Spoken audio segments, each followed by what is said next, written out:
Howl for Carl Solomon.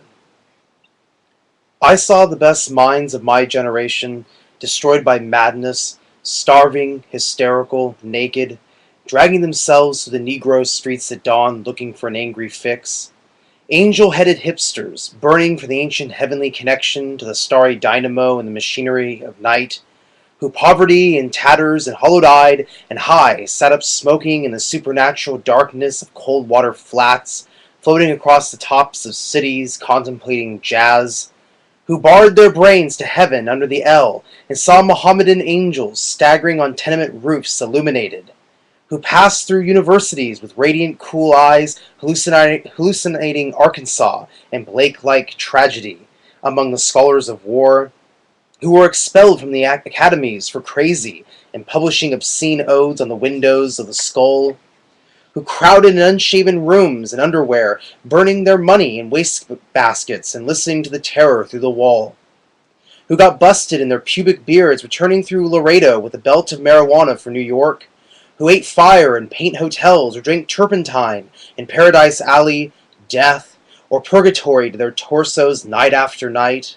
with dreams, with drugs, with waking nightmares, alcohol and cock and endless balls. Incomparable blind streets of shuddering cloud and lightning in the mind leaping towards poles of Canada and Paterson, illuminating all the motionless world of time between. Peyote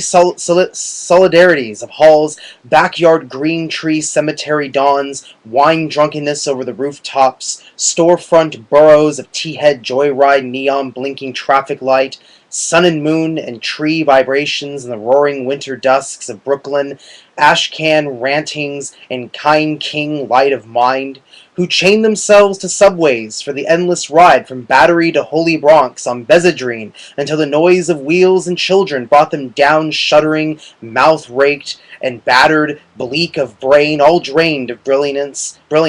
in the drear light of zoo, who sank all night in submarine light of Bickford's floated out and sat through the stale beer afternoon in desolate Fugazis listening to the crack of doom on the hydrogen jukebox, who talked continuously 70 hours from park to pad to bar to Belleville to museum to the Brooklyn Bridge, a lost battalion of platonic conversationalists jumping down the stoops off fire escapes, off windowsills, off Empire State, out of the moon.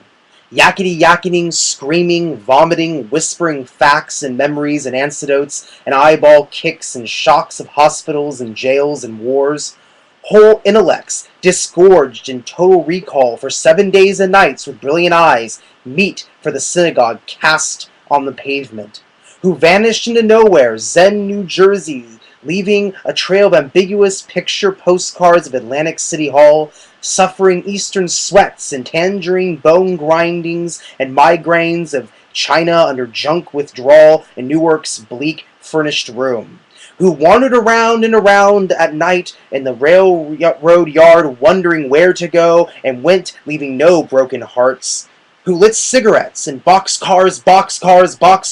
racketing through snow towards lonesome farms and grandfather night, who studied Platonius, Poe, St. John of the Cross telepathy, and bought Kabbalah because the cosmos instinctively vibrated at their feet in Kansas, who loaned it through the streets of Idaho seeking visionary Indian angels, who were visionary Indian angels, who thought they were only mad when Baltimore gleamed in supernatural ecstasy, who jumped in limousines with the Chinamen of Oklahoma on the impulse of winter midnight streetlight small-town rain, who lounged hungrily and lonesome through Houston singing jazz or sex or soup and followed the brilliant Spaniard to converse about America and eternity, a hopeless task, and so took ship to Africa, who disappeared into the volcanoes of Mexico, leaving behind nothing but the shadow of dungarees and the lava and ash poetry scattered in fireplace Chicago, who reappeared on the West Coast, investigating the FBI in beards and shorts with big pacifist eyes, sexy in their dark skin, passing out incomprehensible leaflets, who bury cigarette holes in their arms, protesting the narcotic tobacco haze of capitalism, who distributed super-communist pamphlets in Union Square, weeping and undressing while the sirens of Los Alamos wailed them down and wailed down Wall, and the Staten Island ferry also wailed, who broke down crying in white gymnasiums, naked and trembling before the machinery of other skeletons, who bit detectives in the neck and shrieked with delight in police cars for committing no crime but their own wild cooking, pedestry, and intoxication, who howled on their knees in the subway and were dragged off the roof waving genitals and manuscripts, who let themselves be fucked in the ass by saintly motorcyclists and screamed with joy, who blew and were blown by those human seraphim, the sailors, caresses of Atlantic and Caribbean love, who bawled in the morning, in the evening, in rose gardens, and in the grass of public parks and cemeteries, scattering their semen freely to whoever come who may, who hiccuped endlessly, trying to giggle, but wound up with a sob behind a partition in a Turkish bath when the blonde and naked angel came to pierce them with a sword,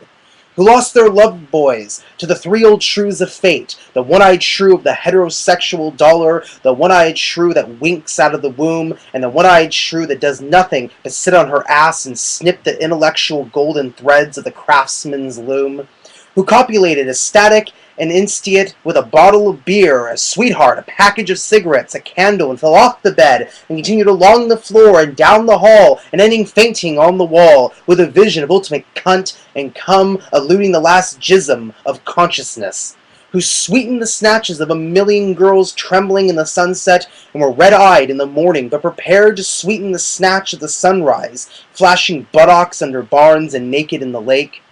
who went out whoring through Colorado in mirage stolen night cars, Neo Cassidy, secret hero of these poems, coxsman and Adonis of Denver, joy to the memory of his innumerable lays of girls at empty lots and dinner backyards, movie houses, rickety rows on mountaintops, in caves, or with the gaunt waitresses and familiar roadside lonely petticoat upliftings, and especially secret gas station Sullivans of John's and hometown alleys too, who faded out in vast sordid movies, were shifted in dream and woke on a sudden Manhattan and picked themselves up out of basement hangover with heartless Tokay and horrors of Third Avenue iron dreams and stumbled to unemployment offices, who walked all night with their shoes full of blood on the snowbank docks waiting for a door in the East River to open to a room full of steam heat and opium, who created great suicidal dramas on the apartment cliff banks of the Hudson under the wartime blue floodlight of the moon, and their heads shall be crowned with laurel in oblivion, who ate the lamb stew of the imagination, or digested the crab at the muddy bottom of the rivers of Bowery, who wept at the romance of the streets with their push carts full of onions and bad music, who sat in boxes breathing in the darkness under the bridge and rose up to build harpsichords in their lofts, who coughed on the 6th floor of Harlem, crowned with flame under the turbicular sky, surrounded by orange crates of theology, who scribbled all night, rocking and rolling over lofty incantations, which in the yellow morning were stanzas of gibberish, who cooked rotten animals, lung, heart, feet, tail, borscht, and tortillas, dreaming of the pure vegetable kingdom, who plunged themselves under meat trucks looking for an egg, who threw their watches off the roof to cast their ballot for eternity outside of time, and alarm clocks fell on their heads every day for the next decade, who cut their wrists 3 times successfully, unsuccessfully, gave up, and were forced to open antique stores where they thought they were growing old, and cried, who were burned alive in their innocent flannelled suits on the Madison Avenue amid blast of laden verse and the tanked-up clatter of the iron regiments of fashion and the nitroglycerin shrieks of the fairies of advertising and the mustard gas of sinister intelligent editors, or were run down by the junksy taxicabs of absolute reality, who jumped off the Brooklyn Bridge. This actually happened and walked away unknown and forgotten into the ghostly days of Chinatown's soup alleyways and fire trucks, not even one free beer, who sang out of their windows in despair, fell out of the subway window, jumped in the filthy Passaic, leaped on Negroes, cried all over the street, danced on broken wine glasses, barefoot, smashed phonograph records of nostalgic European 1930s German jazz, finished the whiskey, and threw up groaning into the bloody toilet, moans in their ears, and the blasts of colossal steam whistles, who barreled down the highways of the past, journeying to each other's hot rod Golgotha jail solitude, which watch, or Birmingham jazz incantation, who drove cross-country 72 hours to find out if I had a vision, or you had a vision, or he had a vision to find out eternity, who journeyed to Denver,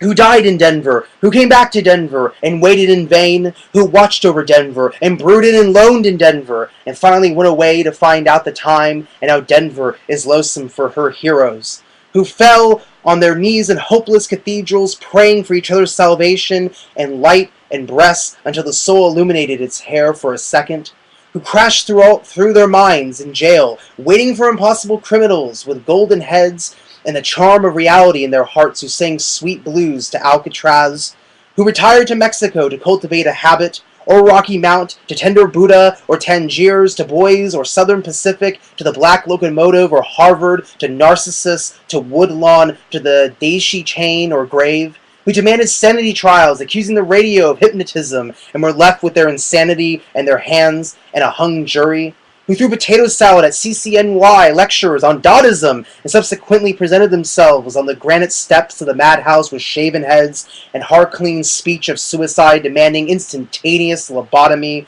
and who were given instead the concrete void of insulin, metrazole, electricity, hydrotherapy, psychotherapy, occupational therapy, ping-pong, and amnesia, who in humorous protest overturned only one symbolic ping-pong table, resting briefly in catatonia,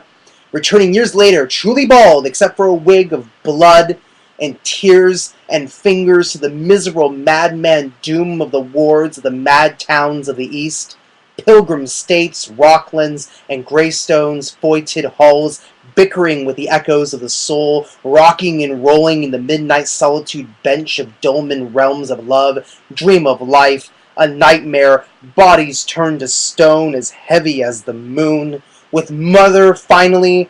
and the last fantastic book flung out of the tenement window, and the last door closed at 4 a.m., and the last telephone slammed at the wall in reply, and the last furnished room emptied down to the last piece of mental furniture, a yellow paper rose twisted on a wire hanger in the closet, and even that imaginary nothing but a hopeful little bit of hallucination.